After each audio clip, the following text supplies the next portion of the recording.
Because in '85, he's a young man, right? And so, of course, now when we meet him, he's the president of one of the most powerful countries on earth. He was still very warm, genuine.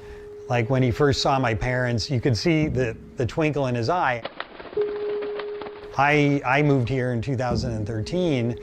I mean, if you think about where is the most exciting place on earth to live right now? I mean, it has to be China.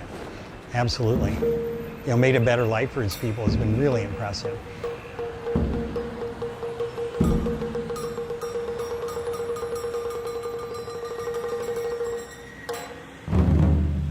And then my children, I never thought would grow up in China because of the hospitality and the welcoming friendship that my mom and dad showed to strangers.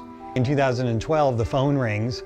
It's my mom, and she says, "Do you remember the Chinese people that stayed with us in 1985?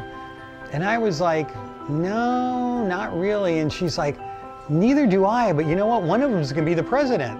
And so, of course, you know, because this is 30 years later, and you have to clear out your mind, and then they took out their old albums. They started remembering everything from that visit, and you know, of course, then they have all these memories. In 1985, Xi Jinping, who was party secretary of Zhengding County in Hebei at the time, led an agricultural delegation to Iowa to visit farms and food processing plants. On this, his first visit to the U.S., Xi Jinping spent 2 nights at the home of the Dvorak family. That's when he came in 1985 and stayed in my house, and my mom and dad and sister were there, and obviously that's Xi Jinping. So I was 21. My brother and I were both in university, so we had the empty rooms. Then my mother was able to say, yes, of course, you know, we'll host the group. And so we had Xi Jinping and the translator for the group. They came on a delegation to learn about agriculture, but it broadened to asking a lot of questions and learning a lot about American life. So that their number one thing that they remember is that he was inquisitive, curious, wanted to know, wanted to ask a lot of questions, learn as much as he could while he was there. It was like a huge cultural learning. On February 15, 2012, Xi Jinping, as China's vice president, was visiting the U.S. again. He made a point of traveling to Iowa to see some old friends. Mr. and Mrs. Dvorak had moved to Florida some years earlier. They made a special journey to be reunited with their Chinese guest from 27 years before. 老房东，来好 ，Thank you. Vice President Xi，你好。我记得住在你们儿子的卧室里，我记得你们还有一个可爱的女儿。她问了我很多好奇的问题，比如你们有没有看过美国电影啊？当我说我看过这个梅丽尔·斯特里普演的《猎鹿人》以及《教父》以后呢，她感到非常诧异，说你们看过这么多美国的电影。我记得。 在你们家呢，你准备了丰盛的早餐，但是嘱咐我们说，不希望把你们喂得太胖。临走的时候呢，你这个亲自做了爆米花送给我们。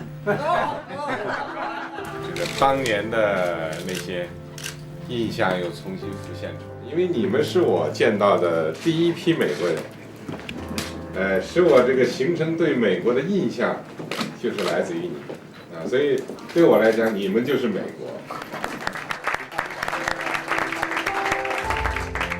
In fact, when we had dinner with my parents and with the first family, the first lady said, "I've been hearing about you people my whole life. I finally want to meet you."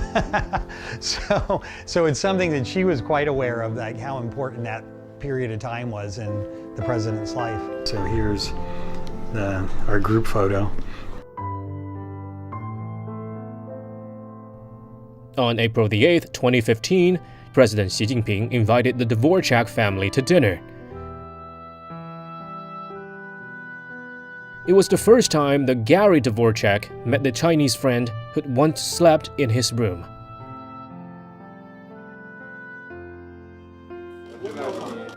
当时吃完早餐，你要带着女儿去上班和上学。我们说到门口照一张相。When we moved to Florida, we lost a lot of our pictures. No gift was necessary. Just the gift of his time and his friendship was more than we could Photography is the thing of the day. So 我们选的也是一些照片作为非常好，30年的友谊，你看这个。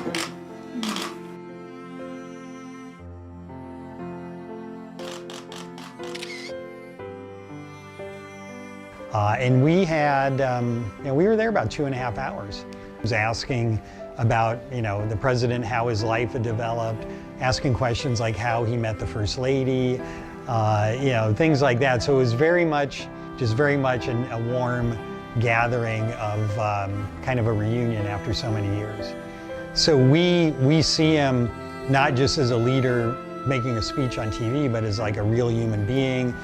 During when we had the dinner with him, one of the questions we asked was, what did he want to accomplish during his time as the president, and what did he want his legacy to be? And he made the really good point that, he knows what he's doing is important, but at the same time, he understands the thread of history, and that, in a country that's been here for 5,000 years, he's gonna play one little step to improve China in a long role of improvement.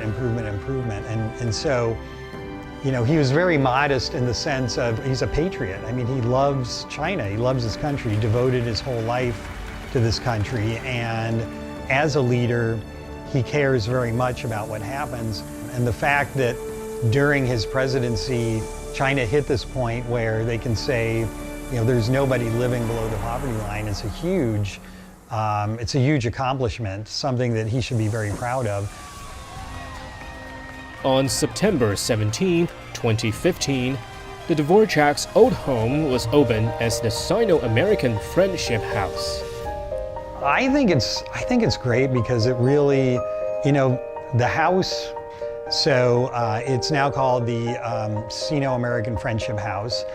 It can be a very positive